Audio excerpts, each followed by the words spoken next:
સરકારી કચેરીઓમાં સફેદ કોલર ભ્રષ્ટાચાર કરનારા પર એન્ટી કરપ્શન બ્યુરોએ વધુ એક મોટો સપાટો બોલાવ્યો છે। અડાજણ સ્થિત સબ રજિસ્ટ્રાર કચેરી 8માં ફરજ બજાવતા વર્ગ 3ના કર્મચારી મહેશ કુમાર રણજીતસિંહ પરમારને એસીબીએ 2.50 લાખની લાંચ લેતા રંગે હાથ ઝડપી પાડ્યો હતો। એસીબી પાસેથી મળતી માહિતી મુજબ ફરિયાદી અડાજણમાં ખેતીની જમીન ખરીદી અને કાયદા મુજબ તમામ ફી ભરીને દસ્તાવેજ નોંધણીની પ્રક્રિયા પૂર્ણ કરી।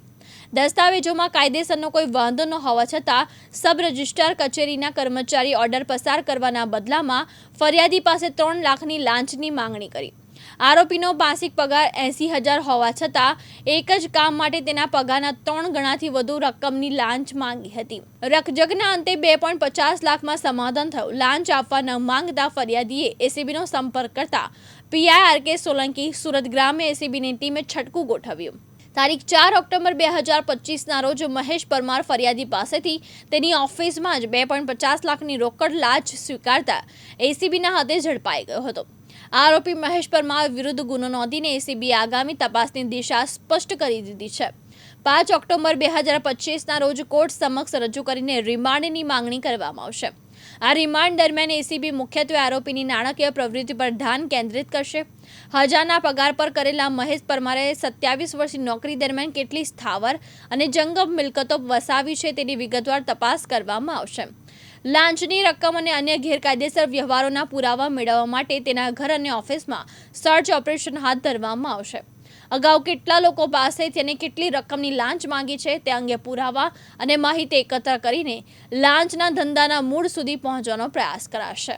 એસીબીમાં એક જાગૃત નાગરિકની ફરિયાદ મળેલી કે પોતાના અસીલ એ જમીન ખરીદવાના હતા। એ જમીન ખરીદવાના જે કાર્યવાહી હતી એના ભાગરૂપે તમામ કાયદેસરની જે ફીસ ભરવાની હતી તમામ ફીસ ભરી અને દસ્તાવેજનું રજિસ્ટ્રેશન કરાવેલું હતું। એ દસ્તાવેજનું જે રજિસ્ટ્રેશન થયેલું હતું એ દસ્તાવેજમાં અન્ય કોઈ પ્રકારના વાંધા નહીં કાઢી અને દસ્તાવેજ છૂટો કરવાના અવેજ પેટે આ કામના આક્ષેપિત મહેશ કુમાર રણજીતસિંહ પરમાર જેઓ સબ રજિસ્ટ્રાર સુરત 8 અડાજણ ફરજ બજાવે છે તેઓએ પ્રથમ 3 લાખની માગણી કરેલી અને ટ્રેપ દરમિયાન 2.5 લાખ રૂપિયા એમણે રકજકના અંતે સ્વીકારેલા અને તેઓ પકડાયેલા છે। તેઓ વિરુદ્ધ કાયદેસર કાર્યવાહી હાથ ધરી અને તપાસ ચાલુ છે। આક્ષેપિત મહેશકુમારની સેલરી 80,000 રૂપિયા હતી અને જેઓ ક્લાર્કથી ભરતી થઈ અને સબ રજિસ્ટ્રાર સુધી પહોંચેલા છે તેઓની ફરજનો સમય લગભગ 27 વર્ષ જેટલો થાય છે। હા, આવું આગળ જે ટૂંકમાં અમને ઇનપુટ મળશે એ મુજબ અમે ઇન્વેસ્ટિગેશન કરીશું અને આપનો વખતો વખત જાણ પણ કરીશું।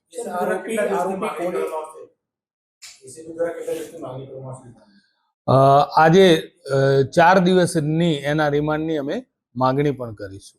અબુ મિર્ઝા સાથે મુકેશ ગુરવ, દિવ્યાંગ ન્યૂઝ, સુરત।